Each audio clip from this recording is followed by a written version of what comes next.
On the 28th of January 2016, I had about 65,000 Ghana cedis in my account. Back then I was working as a roofing estimator, and I made a lot of money thanks to one beautiful Ajia Banku, that's how I call it. And I wanted to quit my job so bad to start my own business. And the way I planned it, it actually didn't go that well. I had big aspirations. I thought I was going to be this business mogul and everything, but Shaggy, I see Shaggy. And I'm sharing this story with you because I feel like there are a lot of people who might resonate with these stories, and I believe there are a couple of people who might also take some lessons from this story. Because there's a lot of misconception. There's a lot of misconception of starting a business. People say you need money. Yes, you need money. Obviously, if you want to start a business that's going to compete with a company like Casabrego, obviously you need money. But I'm talking about the average person, the person who doesn't feel fulfilled, who is so eager to start a business. Sometimes you can start with as little as you can. So I want to share my story with you because it wasn't easy, and I want to share it with you. So in the year of our Lord, January 2017, I finally quit my job and started the business fully. I started doing all the unnecessary stuff and I was naive. I was an inexperienced business person. So I was doing all the wrong things. I was buying swivel chairs. I was buying office tables. I was buying computers. I brought in workers. People were fixing my ACs, fixing my lights. I got a full glass. We did flyers, everything for the business. I employed a delivery guy. I bought him a motorbike. His name was Moses. That was the name of my delivery guy. I got a secretary who was working personally for me. Her name was Matilda. Matilda was a beautiful lady. And I had two other friends. One's name was Titi and the other name was, I don't want to mention his name because I have a level of respect for him. And the reason is, he was working for me in form of partnership, but actually it wasn't partnership, it was leverage. Because his one city was not in the business, you understand? So 2-3 months into the business, things started going wrong. And first month, sales was not coming. We have 1, 2, 3 sales. Hey, I only mean I know. Okay, I said, oh, things will pick up. 2 months, 3 months into the business, I was saying, oh, things will pick up. To the extent, like 4 months into the business, the bills and the salaries I had to pay, I couldn't pay them because the sales that we have in the business was not corresponding to the bills and the salaries I had to pay. I remember I had quit my job, so this was also my bread and butter. So I was actually paying my workers and paying bills through my own personal money that I had saved working at 9 to 5. It wasn't easy. 2, 3 months, 4 months, 5 months, I was still paying these people. So 8 months into the business, I had to fire my delivery guy. And I fired him because I couldn't pay him anymore.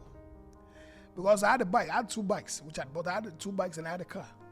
And I fired him because I felt like I could do the deliveries myself. Me, the boss, I was going to do deliveries by myself. And I fired him and I sold the bike to pay some of the bills in the business. That was 8 months into the business. It was hard for me to do, but I did it.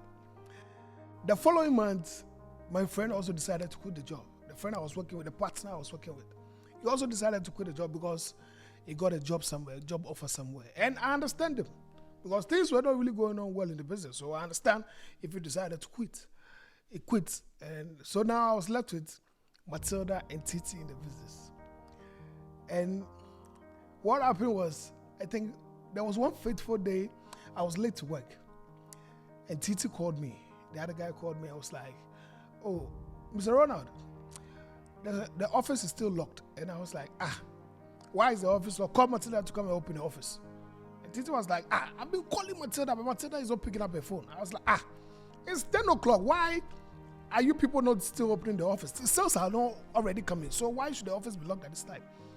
And so I decided to pick up the phone and call Matilda myself. And it was heartbreaking. Matilda told me something that broke my heart. But she said I had not paid her for 2-3 months. So she wasn't going to open the office for me till I pay her. Because she was the one who was having the keys to the office. So Matilda told me straightforward that if I do not pay her, she will not open the office. I was like, what?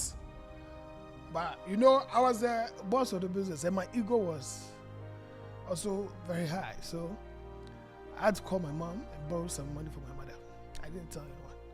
And I rode my bike, went to my daughter's house, and gave her the money. I looked up in her eyes and I shook my head, took my keys, and went back to the office.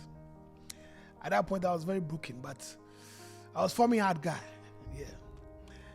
Extra 2 months into the business again, something strange happened. Something very devastating happened again. My website was hacked. And the business that I started was an e-commerce business. So we were solely selling books and stationeries online. So the website got hacked. And this was the time where capital and everything was already down.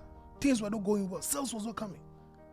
Now the ultimate thing that actually runs the business was also down.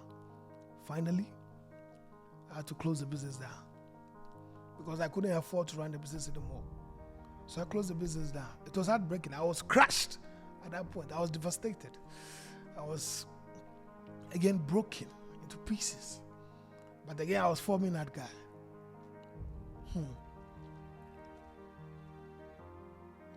I went back into the streets to sell mobile phones. I had a friend who was called Clement.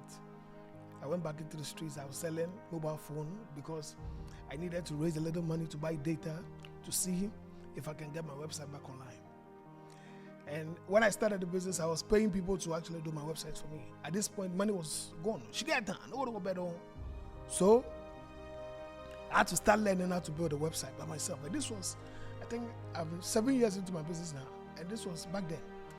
Within 2-3 months, I was able to learn how to code, how to build a website and everything. I got my website back online and things started picking up a little bit. But now I was working by myself.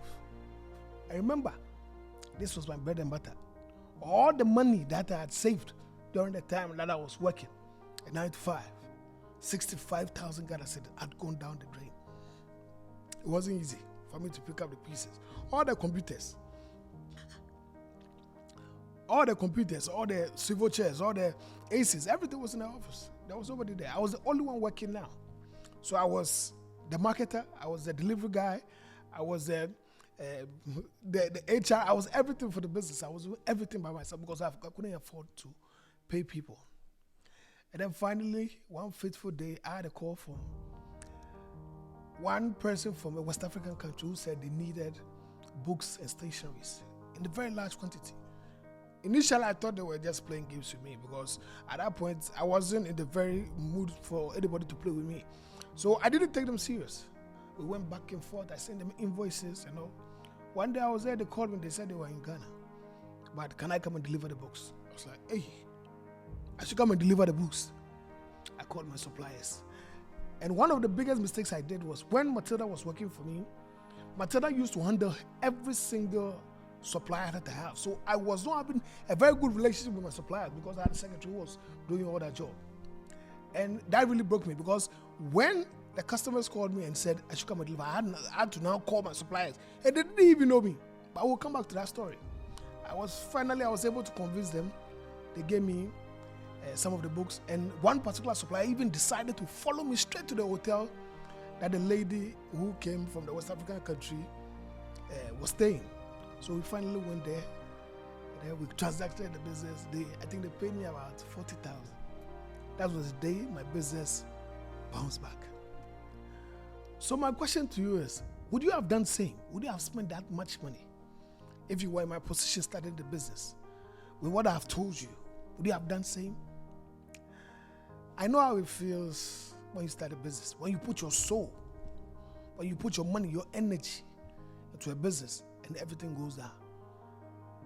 See, in business, if it doesn't bring you money, especially starting as an average person, if it doesn't bring you money, do not put your money into it. Because I think too many people get excited. A business is not the logo. Your business is not your Instagram page. Your business is not accounting. Your business is not your flyer. Business is sales. Are people paying you money?